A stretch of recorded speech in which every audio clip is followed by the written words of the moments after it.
Sahabat hikmah di balik kisah. Seorang jaksa pengadilan tinggi Riau babak belur dihakimi massa karena berusaha kabur usai tabrak seorang pengendara sepeda motor. Jaksa berinisial MSP dikeroyok oleh warga usai terlibat tabrak lari di Jalan Adi Sucipto, Kecamatan Bukit Raya, Pekanbaru. Massa melampiaskan kemarahan terhadap pelaku karena berusaha kabur usai menabrak seorang pengendara sepeda motor bernama Zakiatis. Sedangkan sepeda motor korban terseret di kolong mobil pelaku hingga sejauh 500 meter. Beruntung, pelaku cepat diamankan oleh petugas TNI AU. Diduga kecelakaan terjadi karena pelaku dalam pengaruh minuman beralkohol saat mengendarai mobil.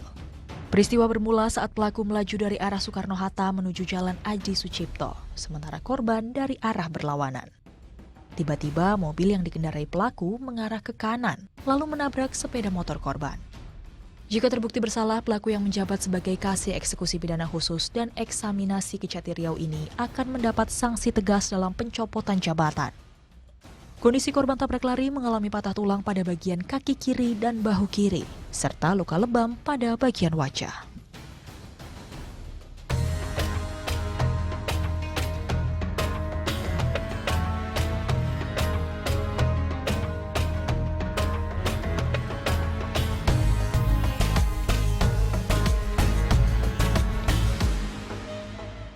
Assalamualaikum warahmatullahi wabarakatuh. Alhamdulillah pagi ini kita ketemu lagi sahabat hikmah bersama saya Rahma Hayuding Dian dan sudah ada Ustadz Zaki Mirza.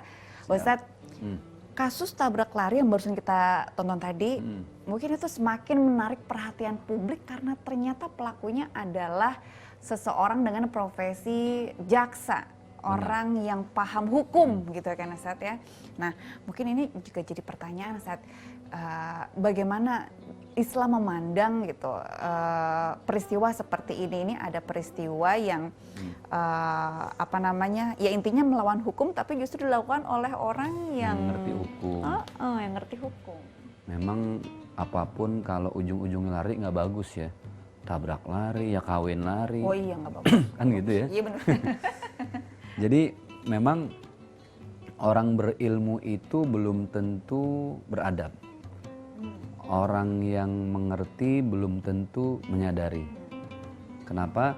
Karena biasanya orang berilmu itu kalau dia tidak diimbangi dengan iman, ilmunya tidak membuat dia jadi bijak. Makanya ada orang pinter tapi nggak bener. Ada orang bener tapi nggak pinter. Masih mending orang bener nggak pinter. Karena kan dia masih jujur, masih komitmen walaupun nggak pinter. Daripada ada orang pinter tapi nggak bener. Yang ada minterin orang. Wah. Ya kan?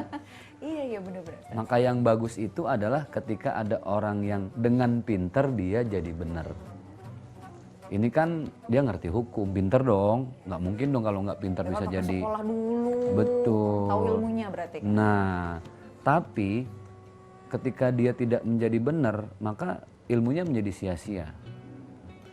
Kenapa Allah itu selalu menggandengkan kalimat ilmu dan iman? Iman dan ilmu, ilmu dan iman.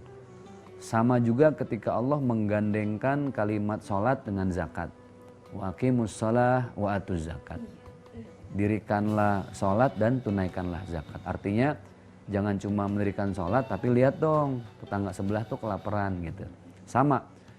A'udzubillahi minasyaitonirrajim. Yarfa'illahu alladhina amanu minkum walladhina utul ilma darajat. Allah mendampingkan iman itu dengan ilmu. Kenapa? Karena kalau orang dia menuntut ilmu tapi diimbangi dengan iman, ilmunya jadi bermanfaat. Makanya kenapa ada istilah ilmu bermanfaat. Dan ilmu yang bermanfaat itu adalah salah satu hal yang bisa menolong perjalanan kita di alam kubur sampai ke akhirat. Dalam salah satu hadis Rasulullah SAW beliau bersabda, "Idza mata ibnu Adam," kalau nanti anak Adam meninggal dunia, semua akan ditinggalkan, tidak mampu menolong. Kecuali apa? Au ilmin yuntafa'u bi, ilmu yang bermanfaat. Ngomongin ilmu, ilmu itu akan menjadi penolong di akhirat syaratnya dua. Allamahu wa nasyarahu. Diamalkan dan disebarkan. Dua. Jadi kalau ilmu kita mau jadi lentera, kita di alam kubur, jangan cuma punya ilmu, amalkan. Kayak tadi kan berarti dia nggak ngamalin. Bisanya cuma tahu hukum, tapi tidak mengamalkan untuk dirinya sendiri. Bukan hanya mengamalkan, au nasyarahu. Dan sebarkan, bahkan kalimatnya wa nasyarahu. Mengamalkan dan sebarkan, mengamalkan, sebarkan. Maka ilmu itu akan jadi lentera. Nah, makanya dalam kasus tadi sayang banget ya. Itu namanya kesia-siaan dalam ilmu. Ilmu yang tidak diimbangi dengan iman, ilmu yang tidak diimbangi dengan sandaran kepada Allah, ilmunya justru kayak lilin ya. Lilin itu menerangi orang lain, tapi justru mengorbankan diri sendiri.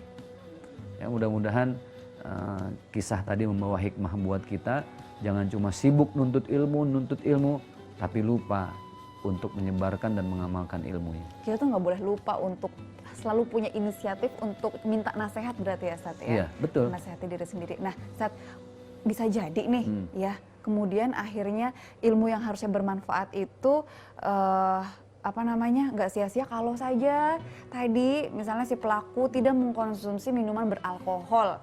Ya nggak sih, Ada Ustadz? indikasi ke situ. Ada indikasi ke situ setelah Oke. diperiksa sama polisi. Nah, ini kan berarti kita belajar soal, kita ingin tahu juga soal bagaimana kita sebaik-baiknya kita jadi orang pinter, jadi orang bener, kalau ketemu alkohol ternyata buyar juga semuanya. Iya, Gimana, buyar. Ustadz, ya? Karena tadi ilmu pengetahuan itu ya harus diimbangi dengan ilmu spiritual, ilmu agama.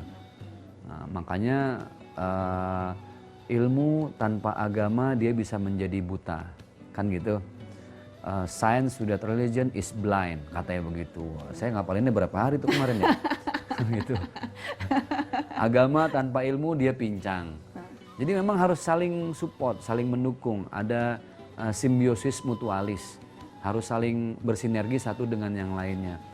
Belajar ilmu pengetahuan tidak diimbangi dengan agama, akhirnya tadi jadi orang yang cuma pinter nggak bener. Masih mending orang belajar agama tapi ilmu pengetahuannya nggak seberapa. Ya mungkin cuma jadi muazin, ya mohon maaf ya bukan kita merendahkan, mungkin cuma jadi ketua DKM, ya bagian marbot masjid. Tapi kan dia lebih jujur karena dia merasa bahwa saya selalu diawasi sama Allah, biarin deh saya nggak pinter urusan dunia, saya dianggap hina oleh manusia, tapi Allah jangan engkau hinakan aku di matamu ya Allah. Nah itu kan jauh lebih baik. Di mata Allah tetap mulia. Nah itu dia. Sobat Hikmah, nah ini nih Ya. biasanya kan Ustadz ditanya nih sama Sahabat Hikmah di segmen berikutnya. Ini Sahabat Hikmah juga ternyata nggak cuma punya pertanyaan tapi punya video. Cuplikan video untuk kita simak bersama-sama. Oke. Nah video apakah itu? Kita akan lihat usai jeda sahabat.